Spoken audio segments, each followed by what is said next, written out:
잠시 벗어나고 싶은 날, 잠시 쉬어가며 촉촉한 감성을 느껴볼까요? 오감 만족 감성여행 오감도. 오늘의 도시는 어딜까요? 오감도! 오늘의 감성도시 첫 번째 시간은 부여입니다. 부여에 도착했어요. 푸르고 맑은 자연 속에 연인들의 감성을 톡톡 건드려주는 장소들이 숨어있는 곳, 레트로 신혼여행지 부여입니다. 탁 트인 전망을 자랑하는 이곳은 부여군 충화면의 한 저수지입니다. 이곳에서 오늘의 감성여행을 시작할 텐데요. 흐린 날씨지만 겨울만의 감성이 무리로 피어오릅니다. 요즘에요, 이 부여가 레트로 신혼여행지로 떠오르고 있다고 하더라고요. 그래서 제가 준비해왔습니다. 가만히 있어보자. 신혼여행지 하면 보통 둘이서 가잖아요. 근데 저 오늘 혼자거든요? 같이 다니실 분 안 계신가요? 반대편에 계세요. 반대편이야? 아하, 반갑게 맞아주시네요. 이 멋진 풍경 저만 감상할 수가 없죠. 제가 보여드릴게요. 짜자잔. 운치 있는 겨울 풍경이 제 눈길을 사로잡습니다. 한편의 그림 같은 풍경이죠. 걸으니까 진짜 출렁출렁. 출렁다리 따라 제 마음도 마구마구 설렙니다. 안녕하세요. 예, 반갑습니다. 잘 오셨습니다. 출렁다리 건너는데 약간 뭐 위가 나는 것 같기도 하고. 출렁거리죠? 네, 출렁출렁 지금도 거리는데 그래도 걸어오면서 풍경 보고 놀랐잖아요. 한쪽에 풍경이. 그림 같아요. 네, 멋있죠. 네. 하늘에서 보면 거북이가 물속으로 들어가는 그 금구입 수영이라고 그러죠? 네. 그런 아름다운 곳입니다. 그리고 저는 처음부터 놀란 게 이 출렁다리 모양 자체가 또 아름다워서 특별하잖아요. 이 모양은 국보 287호 네. 금종대학로의 그 봉황을 모티브로 해서 네. 만들어진 그런 현수기예요. 출렁다리는 이제 수변 둘레길로 이어집니다.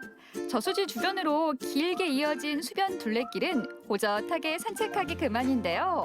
잠시 뷰명을 즐겼습니다. 좀 더 안으로 들어가면 수십여 채의 기와집들이 모여 있는데요. 바로 드라마 세트장입니다. 고고한 기와집을 둘러보기 위해 제가 선택한 것은 곱디고 온 한복. 짜자잔, 한복을 입어봤어요. 어때요? 예뻐요? 네, 너무 제시까지 너무 예뻐요.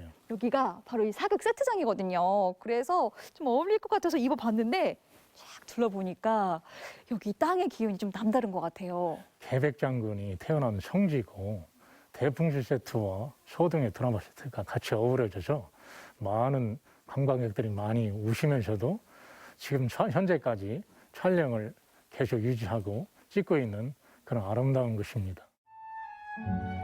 고려시대를 배경으로 한 이곳은 당시의 생활상을 엿볼 수 있습니다. 수도 개경을 배경으로 한 저작거리가 이쪽에 그대로 재현되어 있습니다. 1층 집도 이런 거 보면 옛날에 귀족들이 저작거리라는 걸 알 수 있죠. 주막과 포목정 등 고려시대의 저작거리를 눈에 담아봤는데요. 드라마의 주인공이 된 듯한 기분이 들더라고요. 그때 제 눈에 들어온 것이 있었으니 바로 백제의 왕궁입니다. 이곳은 서동과 선화공주의 전설을 배경으로 한 세트장인데요. 그런데 처음이지만 처음이 아닌 듯한 묘한 이 기분. 언젠가 건의로 떴던 듯한 착각이 들었습니다. 익숙해. 여기 정말 제가 살아왔던 곳 같아요. 아니, 어떻게 이렇게 길을 다 할 수가 있지? 뭐 착각은 자유니까요. 즐거운 상상에 푹 빠졌습니다. 타임머신을 타면 이런 기분이겠죠.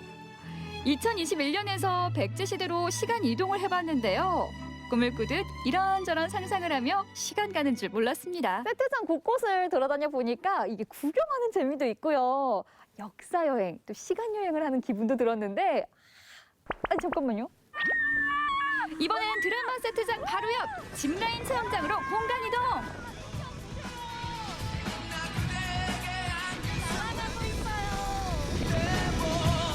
겨울바람을 가르며 하늘을 나는 기분을 만끽해 봅니다. 짜릿하면서도 시원한데 너무 금방 내려와서 아쉽더라고요. 멋진 풍경에 타고 내려오니까 시원하고 하늘을 나는 기분? 심장이 뻥 뚫리더라고요. 이제 감 잡았어요. 한 번 더 탈 수 있을 것 같아요. 스릴 만점 짚라인 재도전.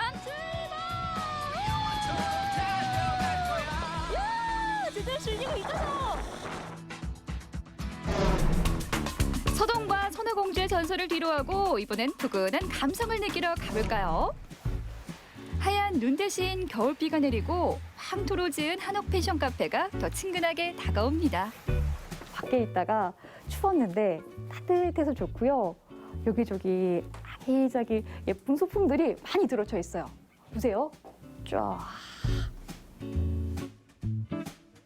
소박하면서도 따뜻한 실내, 외갓집에서 느꼈던 감성이 피어납니다. 자유로운 듯 잘 정리된 소품들이 가득한데요. 이 흙집만의 향기와 분위기를 느끼며 잠시 쉬어가기에 그만입니다. 그리고 방마다 조금씩 분위기도 살짝 다른 것 같아요. 전체적인 분위기는 비슷해요. 네. 근데 그쪽 방마다 특색 살려서 조금씩 포인트는 다르게 주었어요. 뭐 큰 투자를 했다기보다는 아주 네. 작은 수 하나를 놓는다든지 소품 하나를 골라서 이렇게 포인트가 되게 이렇게 구석구석에 좀 놨거든요.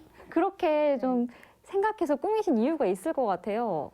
저도 직장 생활 오래 했거든요. 그래서 직장 생활 하시던 분이 너무 열심히 치열하게 살잖아요. 그럴 때 그런 분들이 잠깐 와서 쉴 수 있는 아주 편하게 그냥 자연하고 가깝게 그렇게 했으면 좋겠어가지고 그런 쪽으로 초점을 맞췄어요. 젓가래가 그대로 드러난 천장도 손때 묻은 고가구도 흙집의 멋을 잘 살려줍니다. 햇살이 잘 들어오는 작은 방에서 잠시 쉬어가고 싶다는 생각이 들더라고요. 이번엔 마당으로 나왔는데요. 닭장이 있는데 닭장 문이 열려 있거든요. 그래서 지금 닭들이 좀 모여가지고 그냥 뛰어놀아요. 근데 사실 저는 좀 무서워서 가까이 가지는 못하겠고 멀리서 노는 거 좀 보려고요. 이 흙집 카페에서는 동물 친구들과 아주 가깝게 교감할 수 있는데요. 삽살개 2마리와 금방 친구가 됐답니다. 상아 씨, 여기 차랑 다과 준비했어요. 와서 드세요. 손님의 취향에 따라 다리 체험도 할 수 있는데요. 그윽하면서도 깔끔한 차 한 잔, 엄마의 마음이 느껴집니다. 흙집 카페에서 만나는 소확행이죠. 직접 구운 빵부터 디저트까지 주인 아주머니가 유기농 재료로 만든 조식 메뉴도 인기가 좋다네요. 사실 그냥 창밖만 바라봐도 행복한데 이런 디저트까지 꽉 차 있으니까 다 바랄 게 없네요. 이 상차림이 저희 객실 손님들 조식이에요. 아침에 일어나서 발효해서 빵 굽고 이렇게 준비해드립니다. 와, 얼른 드셔요. 알겠습니다. 이게 와플. 저희는 다 유기농 재료 쓰고 있잖아요. 그러니까 유기농 찹쌀, 쑥 와플이고 이거 현미 가래떡. 먼저 따뜻한 차 한 잔으로 몸을 녹여봅니다. 이 순간 마음은 말랑말랑해지고 기분은 몽글몽글한데요. 행복 지수가 올라갑니다. 바삭하게 구운 현미 가래떡은 달콤한 조청에 찍어서 먹는데요. 겉바속촉 참 맛있었습니다. 음식 이야기, 흙집 이야기를 나누며 도란도란 웃음꽃을 피웁니다. 이어서 찾아간 곳은 2030 세대들의 감성 스팟으로 소문난 곳인데요. 백제시대의 석성인 성흥상성에 자리한 느티나무가 그 주인공입니다. 어서 오세요. 안녕하세요. 제가 지금 사랑나무 찾고 있는데 여기 조금 더 올라가야 되는 거예요? 네, 여기서 조금 산꼭대기. 산꼭대기? 아, 그래도 왔으니까 예. 가야죠. 가보세요. 한 5분 정도. 그럼 저랑 같이 가실래요? 네, 그렇게 하죠. 아, 좀 알려주세요. 좀 네. 헷갈려가지고. 인근에 사는 주민의 도움을 받아 사랑나무를 찾아 나섰습니다. 산길을 조금 오르자 눈에 들어오는 고목 한 그루. 혹시 설마 저 나무예요? 네, 이게 사랑나무. 사랑나무 찾았어요. 수령 400년 이상으로 높이 20m, 둘레 5m가 넘는 이 느티나무가 바로 전설의 사랑나무인데요. 요즘 2030 데이트족들에게 가장 인기 있는 감성 스팟이랍니다. 우와, 제가 그렇게 보고 싶었던 사랑나무를 두 눈으로 직접 보니까 굉장히 신기하기도 하고 반갑기도 하고 너무 좋은데 언제부터 왜 사랑나무로 불리게 된 거예요? 구전으로 전화 오는데 미처 노천국 노처녀도 장가 못 가신 분들은 두 손 꼭 잡고 여기서 기도를 하면은 사랑이 이루어지고 헤어지지도 않고 네. 소문이 나가지고 네. 비가 오나 눈이 오나 한 30분은 서요. 여기서 사진 여자리에서 사진 한 칸 찍으려면은 30분 1시간을 기다려요. 요즘엔 아예 돗자리 깔아놓고 기다려요. 사랑나무 아래에서 연인들이 사랑을 맹세하면 헤어지지 않는다는 전설 때문인데요. 노을을 배경으로 인생 사진을 남기기 위해 많은 커플들이 찾아온다고 합니다. 하트. 커플이 각각 같은 자리에서 2번 사진을 찍고 좌우 반전을 시키면 하트 모양 완성! 감성 스팟 인증합니다. 오늘의 감성도시 부여편 레트로 신혼 여행지를 주제로 매력 뿜뿜 감성 넘치는 곳들 제가 소개해드렸는데요. 어떻게 괜찮으셨나요? 여러분들도 기억하셨다가 나중에 감성 채우러 꼭 한번 와보시기 바랍니다. 백제의 옛수도 부여에서 만났던 특별하면서도 짜릿한 오감만족 감성여행. 따뜻하면서도 푸근한 점을 느끼고 영원한 사랑도 약속해보는 감성 스팟 어떠셨나요? 사랑하고 싶은 날 부여에서 만나요. 흔들흔들 움직이는 내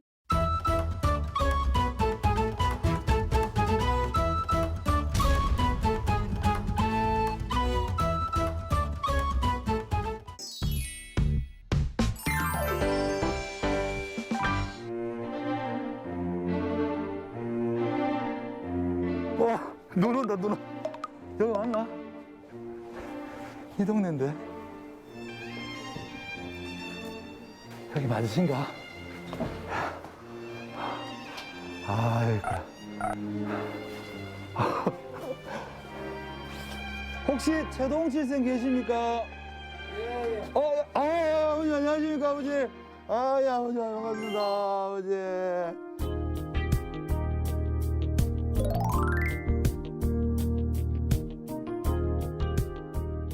믿음이 안 가서 드리는 말씀입니다. 예. 솔직히 못 믿겠습니다만은요. 예. 대구 경북연구원에서 출간한 책을 봤어요. 보니까 1962년부터 예. 지금까지 하루도 빠짐없이 일기 쓰신 거 맞습니까? 그건 뭐 당연하죠. 맞죠. 맞는데. 아니, 우리 아버지 솔직하게 합시다. 하루는 안 쓴 적 있을 거 아닙니까? 하루는. 아니, 그런데 그게 빠진 게 있어요. 있죠? 그게 언제 빠졌느냐 하면 네네. 기억에 네네. 한 4개월 정도는 되지 싶어요. 빠진 게. 한꺼번에 빠진 거라요, 그게. 한꺼번에 빠진 거라고요? 예, 예. 왜요? 왜 빠졌냐 하면은 67년도에 군대에 갔는데 군에 가니까 뭐 정신이 있습니까? 맞습니다. 예. 그래서 뭐 신병훈련소에 가가지고 훈련 기간 중에 빠지고 자대 배치 받아가지고도 빠져먹었어요. 군생활 몇 년 하셨는데요? 군생활 34개월인가 했지 싶어요. 군대에서 조금 생활하고 다시 일기를 써야겠다는 생각을 했어요. 했는데 휴전선 부대에 근무하는 군인들은 일기를 못 쓰게 돼 있어요. 왜요? 왜냐하면 군사 기밀이 많이 포함되어 있는 지역이다 보니까 그 일기를 통해서 군사 기밀이 누출될 수 있다. 그래서 못 쓰게 했어요. 저는 막 가만히 썼어요. 썼는데 반면에 군사 기밀이 될 만한 사실은 일체 기록을 안 했죠. 아, 문제가 될 수 있는 부분들은, 네. 그래가지고 그 일기장을 소대장들이나 이런 외박할 때 그분한테 부탁을 해가지고 우리 집에 좀 붙여주세요 하면서 썼던 일기를요? 예, 일기장을 고향으로 보냈습니다. 한 개도 잃어버린 거 없고, 예, 잃어버린 지금까지 그대로 가지고 계십니다. 예, 가지고 있죠. 솔직히, 예. 아직도 못 믿겠습니다. 아버지 말씀을 들어서는 일기 한번 일기장 볼 수 있을까요? 예, 한번 보세요. 오래된 일기는 어디 있는데요? 그 여기 이제 이겁니까? 예, 이겁니다. 저는 지금 촬영하는 내내 무심하게 지금 이렇게 그냥 있었는데, 예, 여기 여기 일권입니다. 이거 만져도 되지? 자, 이거. 순서대로 다 묶어 놨어요. 그건 이제 요건 60권이 되네요, 빨간 게. 요게 진짜, 진짜, 아이고, 떨립니다. 이거 이렇게 작아야? 그 당시에는 네. 이제 내가 한창 뭐 한 20대 뭐 군대 오고 하니까 네. 포켓에 넣어 갖고 다니는 데다 그 일기를 썼습니다. 평소에 그러면 낮에도 이렇게 계속 쓰신 거예요? 아니요, 뭐 저녁에 대충 썼는 경우가 많겠습니다. 예, 요거 일권. 일권입니다. 아버지의 역사의 시작의 일권입니까, 이게? 일권입니다. 1962년 8월 8월 8일. 8일. 밑에 뭐죠? 시작. 아버지, 근데 이거 남의 일기를 안에 보면은 좀 문제가 되는데. 누가 봐도 나는 뭐 거칠 것은 없습니다. 아, 그래요? 일기에 거짓말을 쓴다 하면은 그건 일기 쓸 필요가 없습니다. 일기는 가장 100% 진실입니다. 부끄러움이 없는 것이다. 야, 그런 거 없습니다. 숨기는 거 없습니다. 일기를 숨긴다면 쓸 필요가 뭐가 있습니까? 이 종이 질도 왜 이렇게 부드럽노? 자, 그러잖아. 떨어져가. 예. 시청자 퀴즈. 1962년 대구의 날씨는 어땠을까요? 날씨는 흐림입니다. 딱 적혀 있어. 흐림. 장에 가서 옷과 반찬을 사왔다. 날씨는 잔뜩 찌푸린데다 비조차 찔끔거린다. 무척 누추한 자리가 되었다. 닭을 한 마리 75원 받고 팔았다. 야, 일기를 통해서 알 수 있는 게 그 당시 사회적 풍경도. 화폐 교환도 얼마 몇 년 정도 하는데 이 아버지가 이 보관을 잘 하시려고 다른 종이 가와가 이 표지까지 만들으셨네, 맞지? 뭐 찢어져 가지고 이렇게 1, 2, 3 이렇게 다 해놨는 거라. 예예. 이 집 몇 건이지 이게? 거의 60권이 여기 68인가 보죠. 아, 번호가 있어요. 아, 68. 예. 훌륭하다라는 말을 이렇게 우리가 국어 시간에 배우면서 평생 써왔는데 진짜 훌륭하십니다. 쉽게 표현하려고 하면 별나다고. 나머지는 어디 있습니까, 아버지? 예, 장롱 속에 들어가 있습니다. 한번 볼 수 있을까요, 지금? 예, 한번 보십시오. 아, 예, 한번 보시죠, 아버지. 아이고, 아이고, 아이고. 빼봐도 될거 아버지? 야, 뭐 구경해 보세요. 예, 예. 지금 그 걱정입니다. 다 찼어. 아이고야. 일단 다 빼보도록 하겠습니다. 와. 아이고.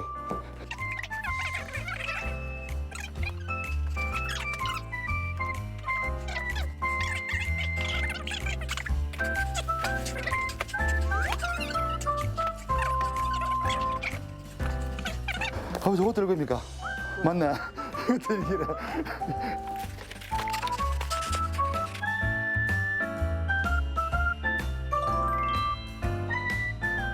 아버지, 이거 일기 이야기는 잠깐 접어두고 예. 꺼내다 보니까네. 뭐 이것도 있네. MBC 방송국에서 한번 인터뷰를 한번 했는데 옛날에요. 예. 제목이 호수에 비친 꽃 구름입니다. 예, 호수에 저녁 노을이 비치면 저녁으로 비치면 황홀하고 아름다운데 보기는 그렇게 황홀하고 좋은데 손을 넣어보면 물뿐이라요. 인생 무상을 의미하는 말입니다. 인생 무상. 말로만 가르치고 교육한다고 뭐 온갖 소리 뭐 하지만 살아가는 실속은 그게 아닙니다. 아버지 생각에는 이 사람의 인생이라는 게 허상을 쫓는 것 같다. 예, 예. 아, 그럼 아버지 근데 이게 살짝 이렇게 제가 이렇게 살짝 봤거든요. 내용을 못 보고. 앞에는 일기네. 1부에서는 일기고 네네. 2부에 가면 이제 시가 나옵니다. 시가 있어요, 뒤에? 예. 아버지를 닮은 시가 하나 있는데 제가 읽어도 되겠습니까? 예, 한번 읽어보세요. 제목, 세월, 지은이, 최동칠. 사람들은 흔한 말로 세월이 간다지요. 오는 세월, 가는 세월, 자칫 어디 있던가. 인생이 부질없이 저만 홀로 오가면서. 인생이라는 건 내 혼자, 내가 움직이는 거지 뭐 세월이 움직이는 게 아니다. 이렇게 해석해도 되겠습니까? 세월은 흔적이 없지요. 읽고 갑자기 아버지 얼굴을 이렇게 보니까 아버지 꼭 산신령 같습니다. 오사. 최근에 쓴 시도 있는가요, 그러면요? 최근에 썼는 시가 저거 한번 보세요. 뒤에 여기, 이 종이요? 예. 아, 이거 종이에다가 쓰셨구나. 실버를 머리 빗는 개천뚝길을 따라 거지부부 한 쌍이 걸어갑니다. 웬일일까? 5월이 다가는데 방한문 눌러쓰고 털잠퍼 걸쳐있고 남자도 보따리 하나 여자도 보따리 하나 머리에 이고 지고 덩실덩실 춤을 추며 걸어갑니다. 시냇물 징검다리 건너뛰면서 여보 영감 부인 거지가 자지러지게 웃는다. 아, 저것이 아니던가. 더도 말고 덜도 말고 세상에 원래 있는 대로만 사는 것. 당신은 진정 행복만을 원하신다면 소망하는 그 자체가 근심일 수 있습니다. 야, 마지막 구절이 그 아버지가 하시고 싶었던 이야기가 아닌가 싶었네요. 사람들 다 행복해지려고 걱정하고 행복해지려고 뭐 이렇게 고민하고 하는 것도 근심이다. 일종의 근심이죠. 제 초등학교 때도 이런 노트가 참 유행이었어요. 비닐 붙이가. 어머, 잠깐만, 이거 딱 펼쳤는데. 이거 왜 사진입니까, 아버지? 우리 어머니하고 우리 신혼 시절 때인가 이게 월급 봉투 아닙니까? 그럴 그런 것 같기도 이게 하고. 월급 봉투. 돈 넣어놓고 이렇게 뺄 때마다 하나 적었는 모양이지. 여기 5,000원 주고 5,000원 나갔다.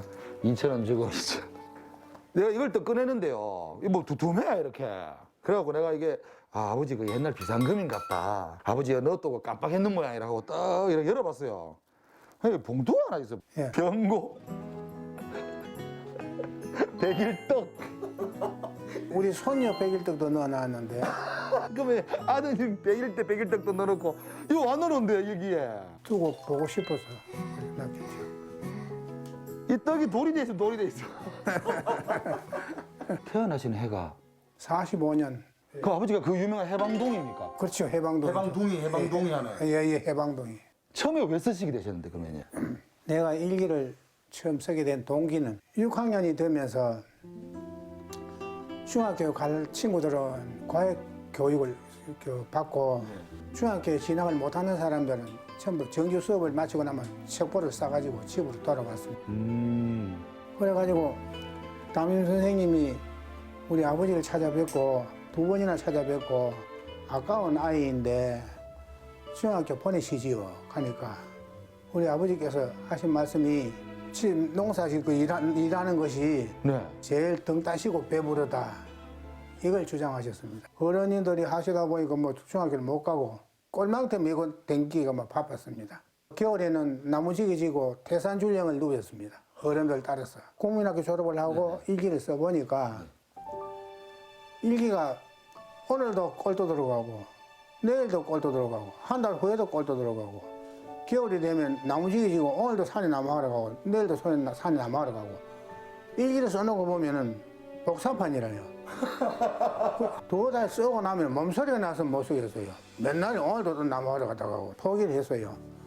그래가 또 한 2달 지내고 나면은 이번에 정말 한번 해봐야지. 네. 새로 도전을 했습니다. 두 번째 써보니까 또 그래요. 그러는 동안에 한 2년 세월이 흘러가지고 네. 그때는 이제 요령이 이제 생겼는 거라요. 그러나 하는 일만이 중요한 게 아니고 보고 듣고 느끼는 거 그걸 다 기록을 해야 됩니다. 그것만이 자기라는 존재를 나타내는 정확한 표현입니다. 그것도 자기와의 대화도 되겠네요. 자신과의 대화이죠. 주무시기 전에는 꼭 써요? 우리가 식사를 할 때 숟가락으로 밥을 먹으면 반드시 젓가락으로 반찬을 찝듯이 그와 이치가 똑같습니다. 아, 이거는 그냥 선택이 아니라 필수. 필수죠, 이제는. 예, 필수입니다. 이거는 안 쓰고는 밥 굽는 것보다 더 좀 신경이 쓰이죠. 결혼 첫날 밤에도 쓰셨어요? 물론 다 썼죠. 아니, 지금 뭐라 해야 돼요? 색시가 옆에 있고, 예, 예? 예, 있는데 잠깐만 하고 이렇게 쓰셨다고. 예. 자제분들은 일기 쓰시는가요? 아니, 많습니다. 예. 그게 강요한다고 되는 것도 아니고, 저절로 마음에서 우러나야 되지, 남이 하라고 한다고 해도 되는 거 아니잖아요. 좋았던 날 생각을 하고 고마운 마음 간직을 하며 살아가야. 최근에도 일기를 계속 쓰고 계시잖아요. 예. 어제까지 쓰셨던 일기장은 어디 있습니까, 아버지? 제 방인데 한번 저쪽 방에 있습니다. 보여드릴까요? 허락해 주신다면 아무 관계 없습니다. 아무것도 한 게 없다고요? 나는 비밀이 없어. 비밀될 짓은 한 거이 없습니다. 봐도 되는 겁니까? 예, 예. 예, 알겠습니다.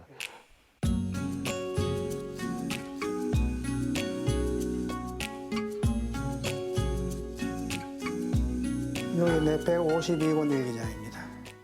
152권. 2권. 예, 이렇게 보세요. 그럼 오늘 일기에 우리 촬영팀하고 저도 나옵니까? 글쎄요, 뭐 내용이 뭐 다 기록이 나오겠죠. 아, 뭐 아버지가 느낀 게 없는 모양이네. 아버지에게 뭐 감동을 준 게 없는 거네. 내가 일기를 써봐야 이제 더 사연이 나오겠죠. 이놈들이 와가 우리를 귀찮게 하더라. 이렇게 적어 놓으시겠네. 당기도 적어 놓으셨네요. 예, 단기도 적어놨습니다. 당기 4353년 12월 15일.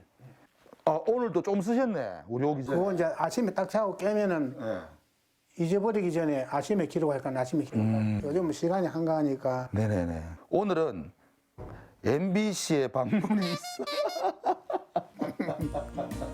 아침 일기라서 나의 일기장을 취재한다고 한다. 오후 1시경에 온다고 했으니 집에서 기다려야 한다. 그 매일신문에 아버지 그 뭐 기고글이 있더라고요. 예, 예. 후손들에게 일기는 꼭 권하고 싶습니다. 왜냐하면은 일기는 가장 진실이고 정직하고 진실하고 거짓되지 않으니까. 거짓되지 않으니까 지금 나는 생각하기를 평생 일기는 수행이라는 생각을 하고 있어요. 법적으로 따지고 뭐 지식적으로 따지고 이래 가지고서는 세상의 갈등이 잠재워지지 않습니다. 일기 쓰기를 특별히 어떤 과목 중에서도 제일 중요하게 어떤 교육보다도 가장 중요하다고 생각합니다. 인성을 구현해가고 발전시켜 나가는 지혜를 지켰으면 좋겠습니다. 그게 제 소원입니다. 대학 입시에 일기 안 쓰면 안 붙여주고 예, 뭐 그런 것도 취업할 때 면접 볼 때 일기 안 쓴 사람은 탈락. 정치하고 싶으면 일기 안 썼으면 예. 맞습니다. 뭐 아니면 또 뭐 상장을 준다든지 뭐 하여튼 자 격려도 하고. 좋은 쪽으로 거기 베풀어졌으면 관심을 많이 가지게 되지 않겠느냐. 상장 제도가 만들어지면 조금 안 좋은 게 예. 아버지 혼자 대통령상 받을 거잖아요. 아니 뭐 내가 상 받으려고 하는 말은 아니고 아이 너 저도 농담입니다. 아버지 일기는 계속 쓰실 거죠? 내가 일기를 못 쓰는 날은 그날은 임종하는 날입니다. 아 그날이 한 100년 남았겠네요. 글쎄요. 오늘 현장 톡톡의 모든 질문이 우문이고 아버지의 답변은 현답이네요. 글쎄요. 너를 사랑해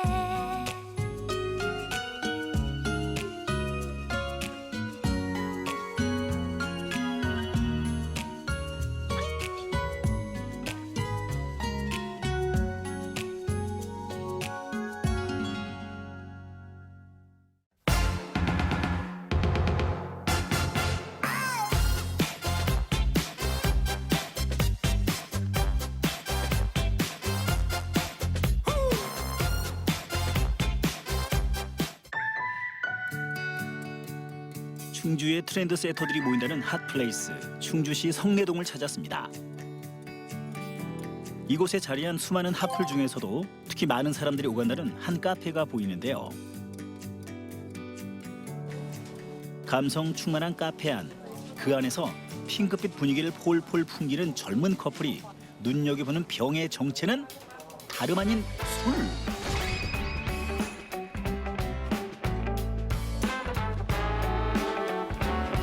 아니 아직 해가 중천인데 카페에서 커피도 아니고 낮술을 즐기는 광경이라니 이게 대체 무슨 일인가요?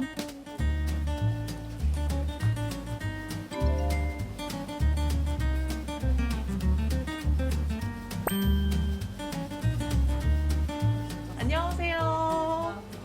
네, 두 분 너무 즐거워 보여서 방해드리는 게 죄송할 지경인데요. 제가 술을 잘 마시지는 못하는데 이렇게 저도수의 술을 뭔가 깔끔하고 취하지 않을 정도로 딱 기분 좋게 먹을 수 있는 술인 것 같아요.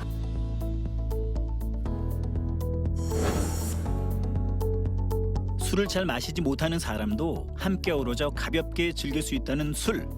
충주의 특산물 사과에 젊은 감성 한 스푼을 더해 만든 매력 넘치는 술을 만나러 지금 출발합니다.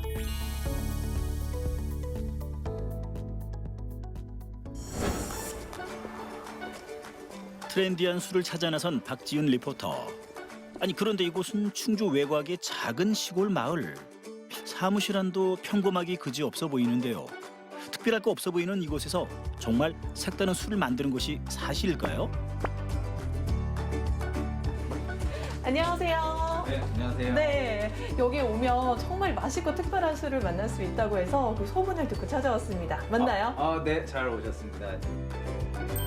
새로운 주류 문화를 꿈꾼다는 당찬 청년 이대로 대표를 소개합니다. 이곳은 품질 좋은 충주 사과만 이용해서 사이다를 제조하는 양조장인데요. 포도 발효주가 와인이라면 사과 과실주를 사이다라고 하는데요.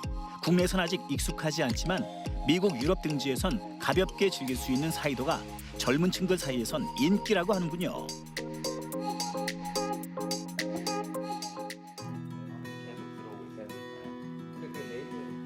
이 두 사람의 뜻을 모아 사이다 하우스를 만들었는데요.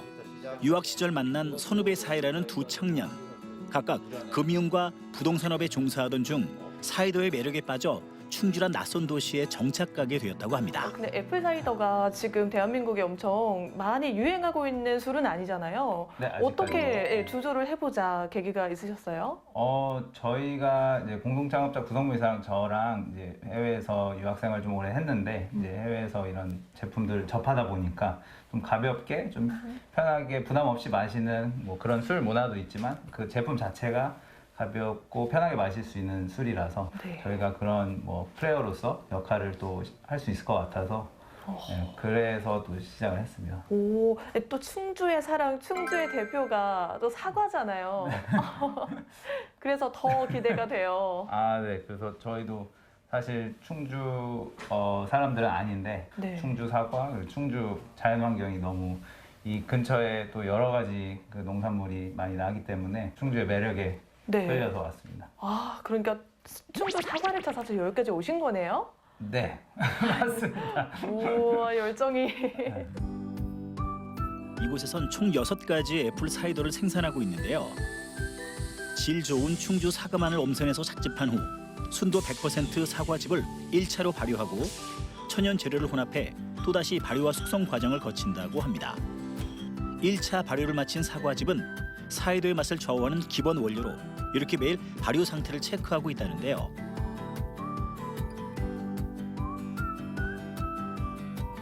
발효 과정을 거쳐 알코올 성분을 품게 된 사과즙. 어떤 맛일까요? 이 알코올 도수가 있어서 취할 수도 있습니다. 오.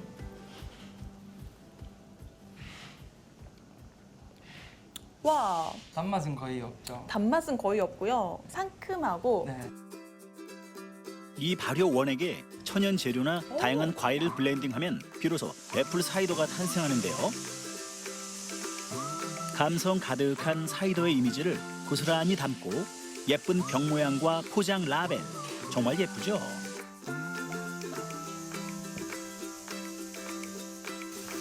그런 식으로. 이제 이렇게 정성 들여서 모든 과정을 거치고 나면 이게 다 이제 전국으로 애플사이더가 가는 거죠. 네, 맞습니다. 저희가 이제 이런 지역 특산주로 해당이 돼가지고 택배로도 배달이 되거든요. 그래서 인터넷에서도 주문을 하실 수가 있고 그래서 택배량이 좀 많이 늘어나고 있습니다. 이 애플 사이더는 지역 특산주로 인정받아 온라인 주문이 가능해 전국 각지로 배송되고 있죠. 자, 그럼 지금부터 젊은이들의 취향을 저격한 사이더 맛 좀 볼까요? 그런데 잠깐! 사이더를 비롯한 주류를 수입할 때 순서가 있다고 하는데요. 저희도 과실주다 보니까 제일 드라이한 순서, 제일 이제 당도가 낮은 순서부터 달달한 순으로 한번 시음을 시켜드리겠습니다. 그 이유는 이제 단 것부터 마시면은 이제 드라이한 제품들의 그 조그마한 이제 아로마들이 잘 안 느껴지거든요. 첫 번째, 싱그러운 청사과를 이용해 만든 사이더. 청사과를 써가지고 신맛이 굉장히 도드라지는 애플 사이더고요. 특유의 청량함이 빛깔에서부터 느껴지죠. 네, 이 제품 같은 경우는 이제 맥주에 들어가는 혹도 써가지고 뭐 아로마가 굉장히 매력적이에요. 오, 청사과를 떠올리면서 먹어서 그런지 더 싱그러워요. 청사과의 새콤한 맛과 향, 그리고 맥주의 풍미를 좌우하는 홉을 첨가해 만든 깔끔함이 매력적인 사이더였습니다. 얘가 도수가 제일 높아요. 근데 그래요? 홀짝홀짝 마시다 보면은 취기가 그래요? 올라올 수 가장 있습니다. 도수가 높다. 네. 알코올 도수 7%. 낮지 않네요. 와, 저는 이 스타일이네요. 네, 조금 화이트 와인이랑 비슷하고 네. 샴페인이랑 되게 비슷하다고 하시는 분들도 많습니다. 이번엔 블루베리의 새콤달콤함이 그대로 담긴 매력적인 빛깔의 사이더입니다. 와, 색깔도 너무 예뻐요. 네, 저희가 이게 따로 색소나 이런 걸 안 넣어도 과일 자체의 색깔이 워낙 이뻐서 앞전 거보다 훨씬 좀 달큰함이 이제 느껴지는데요. 네, 네. 파스타나 해물이랑 먹어도 너무 잘 어울릴 것 같고요. 네, 페어링이 사실 이탈리안 음식이랑 굉장히 잘 어울립니다. 네, 정확하십니다. 아, 그래요? 네. 만든 사람도 흡족하게 만드는 맛입니다. 마지막으로 가장 인기가 많다는 로제 사이더의 차례. 충주에서 나온 오미자랑 이제 라즈베리가 들어가서 베리의 향이 잘 느껴지는 제품입니다. 와, 이 탄산마요. 굉장히 탁 쓸 것 같아요. 요거는 이제 디저트나 네. 네, 심지어 과일이랑도 잘 어울리는 술입니다. 와, 색깔도 오묘하니 너무 예뻐요. 자, 짠. 짠. 전 이거. 아, 네. 전 이거. 다 먹을 수 있을 것 같아요. 너무 맛있어요. 네, 실제로 이게 인기가 굉장히 좋습니다. 네. 첫 맛은 달큰한데 또 끝맛은 상큼하고 네. 굉장히 오묘하네요. 네, 매력 이게 있어요, 매력 있어. 적당한 단맛이랑 적당한 깔끔함이 잘 어우러져가지고 네. 네, 굉장히 이제 호불호가 좀 덜한 제품입니다. 지역 특산물 사과를 세계적인 트렌드로 변화시킨 애플 사이더.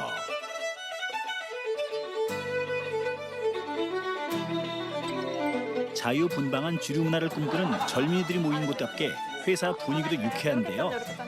잘 노는 사람들이 일도 잘하는 법. 스스럼 없이 이야기를 주고받으며 더 맛있고 더 특별한 사이더를 만들어내는 것이겠죠. 업무 중에 너무 즐거운 거 아니에요, 이게 지금? 저희가 그 슬로건이 이제 당신을 춤추게 만들겠다. 이런 Will Make You Dance라는 그 슬로건에 맞게 일할 때도 저희가 몸소 실천하고 있습니다. 어머, 진짜. 회사 분위기 만족하세요? 아 그럼요. 굉장히 만족합니다. 네, 정말이요? 네네네. 갑자기 진지하신데요? 회사 하나 보고 서울에서 충주까지 왔기 때문에. 사이더의 매력에 빠진 젊은이들이 사과의 고장 충주에 모였습니다. 덕분에 지역에도 활력이 넘쳐나는데요. 누구나 부담 없이 즐겁게 즐길 수 있는 매력적인 술 애플 사이더. 충주 사과가 놀 줄 아는 젊은이들을 만나 색다른 변신을 시작했습니다. 우리나라의 새로운 주류 문화를 선도하고 싶다는 당찬 포부를 응원합니다.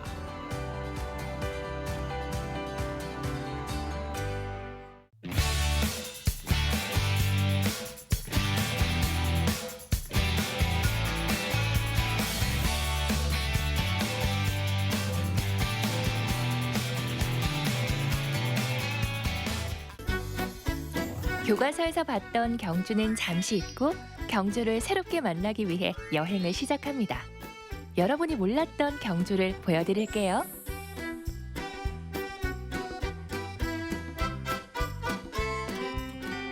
잘 아는 것 같지만 잘 모르는 경주의 숨은 매력을 발견하는 시간. 오늘부터 새로운 얼굴과 함께합니다. 안녕하세요. 경주를 사랑하는 아나운서 강민재입니다. 제가 오늘부터 다시 만나는 경주를 동행하게 됐는데요. 벌써 경주의 사랑에 빠질 것 같은 느낌이 듭니다.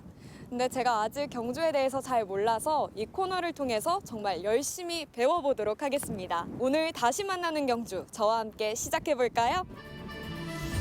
신라 천년의 고도 경주가 품고 있는 수많은 보물들 중 오늘 만나볼 곳은 분황사입니다. 향기 그윽한 분황사의 시간 속으로 특별한 동행과 천천히 걸어 들어가 볼까요?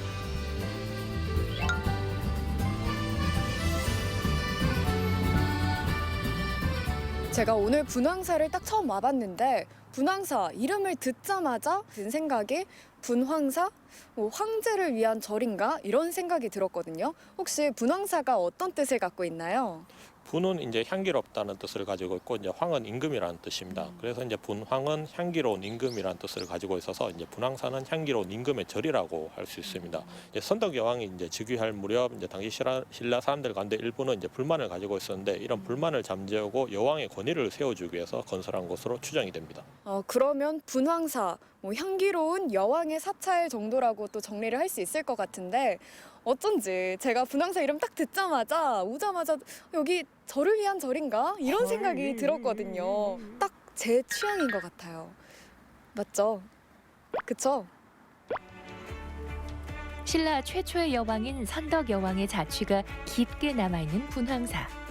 하지만 유명 관광지들과 떨어져 있다 보니 그 가치에 비해 많이 알려지지 않았던 경주의 명소인데요. 오늘 분황사의 찐 매력 탐구 해보자고요. 제가 경주에서 불국사는 되게 자주 와봤는데 사실 분황사는 오늘이 좀 첫 방문이거든요. 근데 이렇게 멋진 줄 알았으면 좀 진작 와볼 걸 그랬어요. 분황사 혹시 어떤 곳인가요? 분황사는 이제 삼국통일 이전인 634년에 이제 창건된 사찰입니다. 분황사는 창건 이후에 이제 원효 스님 등 유명한 고승들이 머물렀던 곳이기도 하고, 이제 황룡사 장육전상의 10배 무게에 달하는 이제 약사 열애상이 있었다고 전하는 절이기도 합니다. 그리고 이제 그림으로 유명한 솔고가 그린 관음보살상이 있었다고 전합니다. 그리고 고려 시대에는 이제 원효를 기리는 화쟁국사비를 이 절에 세웠다고 하는데, 현재 이러한 유물들은 이제 남아 있지 않고 이제 화쟁국사비를 바쳤던 비받침 그리고 모전석탑 등 일부 유물만 남아 있는 상황입니다. 그러면 그렇게 유명한 인물들이 있었던 곳이면 좀 규모가 굉장히 컸을 것 같은데 제가 생각하기엔 조금 작은 것 같다는 느낌이 들거든요. 현재 분황사가 위치한 곳은 이제 북천가인데, 북천은 예로부터 이제 기록상 이제 홍수가 많았다고 전합니다. 그래서 이제 자연재해 등에 이제 취약했던 입지 조건 때문에 아마 피해를 많이 입었던 것 같고, 고려 시대의 몽골의 침입 그리고 조선 시대의 이제 승유 옥불 정책 그리고 임진왜란 등으로 인해서 이제 사찰이 많은 피해를 입으면서 이제 더 이상 이제 수리나 보수를 할 수 없었던 상황으로 인해서 아마 절의 규모가 현재 지금 보는 것처럼 축소되었던 것으로 이제 추정하고 있습니다. 여왕의 향기로움을 담아 세워진 절이지만 이후 몰아치는 역사의 파고를 넘어오면서 쇠락해진 분황사. 하지만 절 한가운데 예사로워 보이지 않는 석탑이 남아 분황사의 옛 위엄을 증언하고 있습니다. 제가 분황사를 딱 들어오자마자 시선을 뺏긴 게 바로 이 모전석탑이었거든요. 근데 제가 좀 미리 공부를 하고 오지 않았더라면 이게 모전석탑인 줄 몰랐을 것 같아요. 분황사 모전석탑 설명 좀 부탁드리겠습니다. 분황사 모전석탑은 이제 국보 30호로 지정된 보물입니다. 이제 모전석탑은 이제 네모난 벽돌로 쌓은 석탑이라는 뜻인데, 이제 현재 이제 신라 석탑 가운데 가장 오래된 석탑으로 이제 추정되고 있습니다. 그 재질은 안산암이라고 합니다. 근데 제가 딱 보니까 뭔가 일반 석탑에 비해서는 좀 더 규모가 웅장하고 큰 것 같아요. 근데 이렇게 큰데 3층까지만 있으니까 좀 애매한 것 같거든요. 현재는 이제 3층만 남아 있지만 실제로는 이보다 높았을 것으로 추정이 됩니다. 기록에 따라서는 이제 9층이라는 설도 있지만 이제 확실하지는 않습니다. 이제 현재 모습은 이제 일제강점기 때 수리된 모습인데, 이제 수리된 이전의 사진을 보면 이제 탑 위에 이제 풀이 자라거나 일부가 훼손된 모습을 보이고 있습니다. 일제강점기 때 이제 한 차례 수리되면서 이제 현재의 모습으로 지금 남아 있습니다. 지금보다는 훨씬 더 웅장하고 압도적인 모습으로 신라의 풍경을 빛냈을 분황사 모전석탑. 암석을 벽돌 모양으로 깎아 만든 이 모전석탑에는 금손, 신라 석공들의 예술혼도 담겨 있습니다. 제가 분황사 모전석탑을 딱 보니까 9층이었으면 진짜 웅장하고 멋있었을 것 같거든요. 근데 이게 지금 3층만 남아있어서 조금 아쉽긴 한데 그래도 이 장식들이 모전석탑을 더 돋보이게 해주는 것 같아요. 이 장식들에 대해서 좀 더 설명 부탁드려도 될까요? 지금 보시는 것처럼 이제 1층에는 이제 부처님을 모셔두는 공간을 만들고, 이제 그 양쪽에는 이제 돌로 된 이제 문짝을 매달았습니다. 그 문짝 바깥쪽에는 이제 불교를 수호한다는 금강 역사상을 새겼습니다. 그리고 이제 탑이 있는 곳을 이제 기단이라고 하는데, 이 기단 네모퉁이에는 이제 암사자, 숫사자 각각 2마리씩 전체 4마리의 사자를 세워두었습니다. 원래는 이제 6마리였다고 하는데 이제 2마리는 일제강점기 때 국립박물관으로 옮겼다고 전합니다. 그리고 이제 1층과 3층까지는 이제 지붕돌과 이제 빗물이 흘러내리도록 만든 경사면으로 구성되어 있습니다. 그리고 이 탑이 만약 기록대로 이제 9층이었다고 한다면 남쪽에는 이제 황룡사 9층 목탑, 그리고 그 북쪽에는 이제 분황사 모전석탑 9층이 서 있는 신라 왕경내에서 웅장한 모습이 연출되었을 것으로 이제 추정이 됩니다. 분황사의 담장을 벗어나면 드넓게 펼쳐진 황룡사의 터를 만나게 됩니다. 지금은 그저 상상으로만 그려보는 황룡사. 과연 이웃한 분황사와는 어떤 연결고리가 있을까요? 여기 바로 앞이 황룡사지터고 뒤에가 분황사인데 두 사찰이 이렇게 가까이 붙어 있다는 건 좀 어떤 연관성이 있는 건가요? 네, 그 분황사와 황룡사는 이제 국가가 주도해서 이제 건립했다는 공통점이 있습니다. 이제 이 두 절은 이제 길이나 이제 담장을 사이에 두고 마주보고 있었을 것이라고 추정을 합니다. 그리고 황룡사는 이제 용궁이라고 하는 이제 습지를 메어서 이제 건립된 사찰이고, 그리고 분황사는 이제 북천 가에 이제 건립된 사찰입니다. 이러한 입지의 특성은 이제 당시 신라 사람들이 이제 신라 수도 내에서 토지 개발이 이제 점차 진척되어 가던 상황을 보여준다는 점에서 이제 중요한 일이라고 할 수 있습니다. 그러면은 약간 일종의 지금의 도시 계획 같은 거라고도 할 수 있겠네요. 네, 맞습니다. 그때도 그런 게 있었다는 게 좀 신기하네요. 천년의 시간을 건너와 우리에게 말을 거는 분황사. 허물어지면 허물어진 대로, 낡으면 낡은 대로 빛을 발휘하는 분황사의 시간 속에서 여러분도 경주를 다시 만나보는 건 어떨까요? 그 모습, 그 풍경을 기억하는 방법은 정말 다양하잖아요. 근데 요즘에는 좀 쉽게 사진으로 기억하곤 하죠. 저는 오늘 조금 특별하게 기억을 해보려고 합니다. 바로 분황사를 담은 시 한 편인데요. 여러분도 이 시와 함께 오늘 다시 만나는 경주, 그리고 분황사 마음에 저장해두면 어떨까요?